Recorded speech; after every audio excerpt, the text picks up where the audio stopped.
So to start, we'll go injury update. Langston will not play this weekend and doubtful for the NCAA tournament. So I know that's going to be a question, so we'll just knock that one out earlier. Thoughts and prayers for him. I know he's had a tough go at it. How is he doing just Mentally? emotionally? He's in charge of coaching this week, so I think he'll want to play after this week. meaning it's much easier to do that than have to help everyone else. So, but Langston's one of the leaders of the team. He understands his role, regardless playing or not. And since he's been out, he's done a good job helping the people that have filled in for him. So we expect the same from him. One guy who seemed to step his game up in Kansas City was Caleb. Yeah. You kind of envision that continuing? We're hoping for that, and that's why it always takes a team to win. Some nights it's your night, some nights it's not. But Caleb, what you can always count on is Caleb's always going to play hard. He's always going to compete. He's always going to be a great teammate. I thought the game slowed down for him up there, meaning he always does a great job rebounding, but offensively he really did a good job playing within himself and creating for his teammates. And he's really been offensively executing it at a high level. What have been some of your takeaways from watching the Colgate film, I guess? Yeah. Well, first, anytime you have 8 guys that have been to the tournament as much as they have, 4 of them have been there 4 times. This is their 4th time. 4 of them have been there 2 or 3 times. So they're not in awe of it, and they know what to expect, what to do.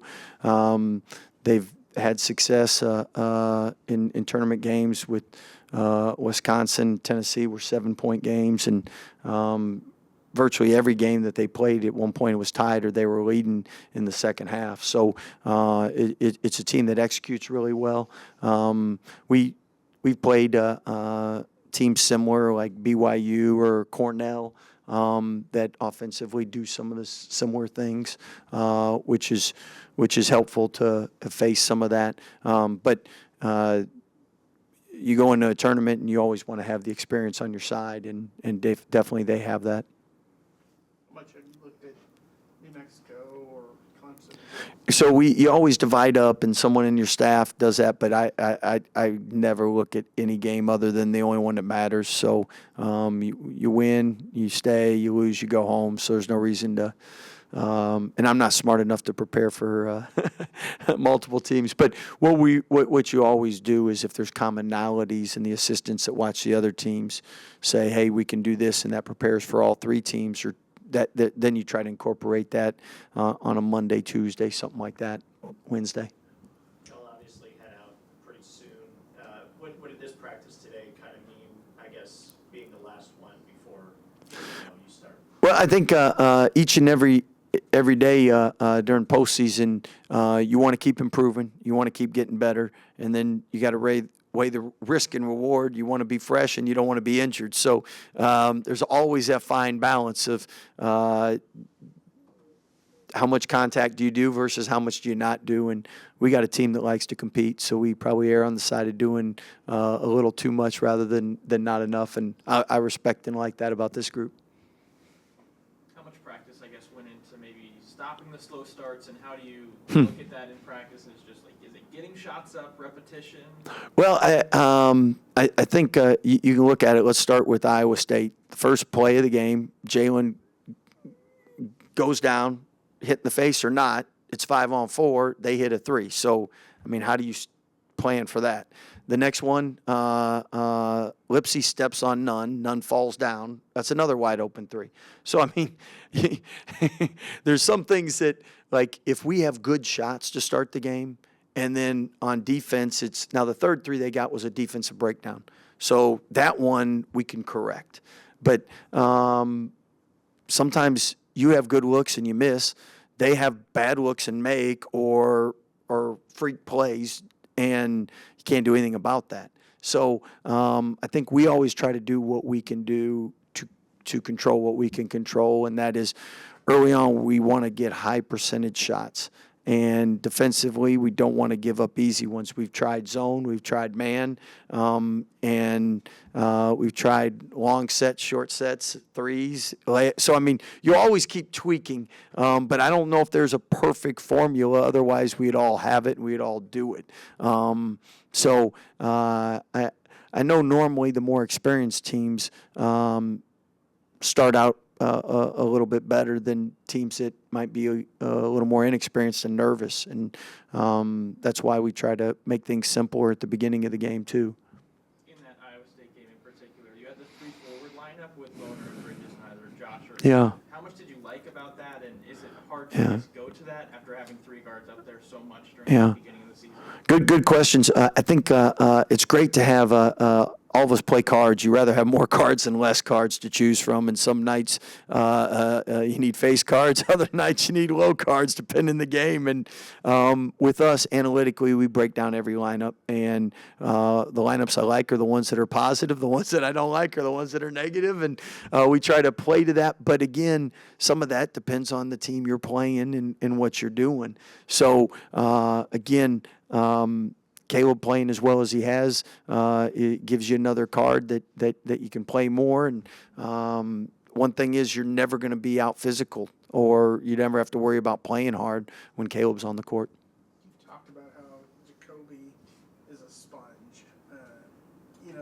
Give us an example maybe of how that has played out maybe in practice. Or Well, I think I probably could put Yves and Jacoby into that mix from the standpoint of freshmen starting. There's not a lot of freshmen that start, but when you say something in practice one time and they can do it, not only are they open to learning, but they have a quick retention. And coaches love players that you can say something one time, or they can make a mistake and you can show them what we want done, and then they don't make it again. I mean, that's such a blessing.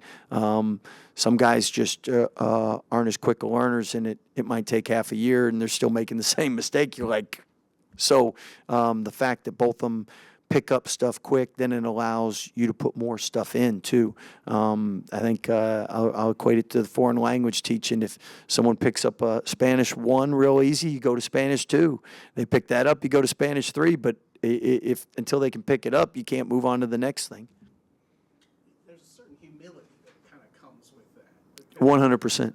Yeah. Is that unique with a guy that is as talented as Jacoby and Yeah. probably has often been the best guy on the court? Yeah, I think that's one of his strengths. And the guys that tend to think they know it all tend to not improve. And the guys that want to learn, want to get better, constantly open to that, are the ones that you not only enjoy coaching, but you see them continue to progress. I mean, no matter how old any of us get, the minute we stop learning, then we can't move on to the next iPhone, right? It's kind of a similar situation for Keontae last year.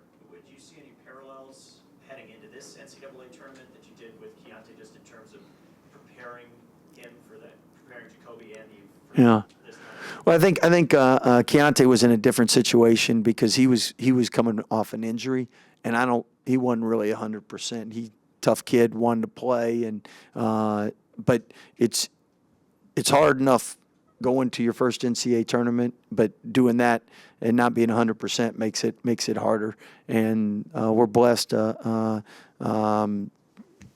Miro, Jacoby, Yves have all been really durable. And we always say the best ability is availability, and they've done a great job with that. Schedule is what it is, but have you seen through the years, would you rather start on Thursday, the opening day, or Friday?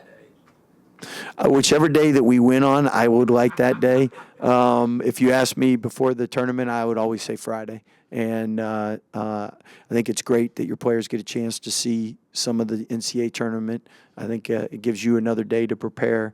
With our conference tournament going later, a lot of your mid-majors finish sooner. So when I was at Valpo, we want to play Thursday because you'd been off a while. With us, an extra day was always a good thing. We took Sunday off and just had the selection show where if you were playing on Tuesday or Thursday, you'd have to practice that day.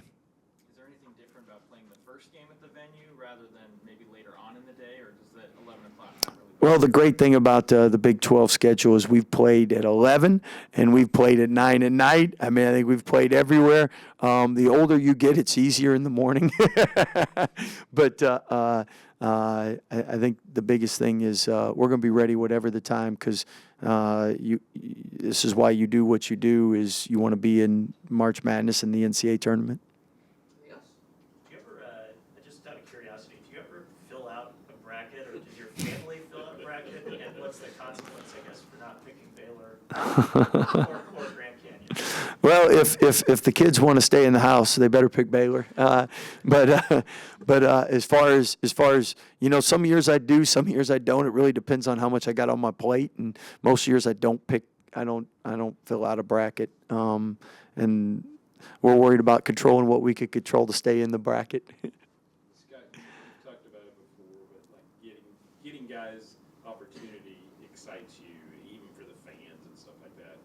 Ray J, the fact that he's played this many games and finally getting him to an NCAA tournament, how important or excited are you about that? Extremely excited. And again, I'm one of the few that have always, because especially at our position, you'd only want to play 6 games to win a national championship instead of 7. But the fact that there's 363 schools, only 68 get to be a part of it, that's such a low percentage.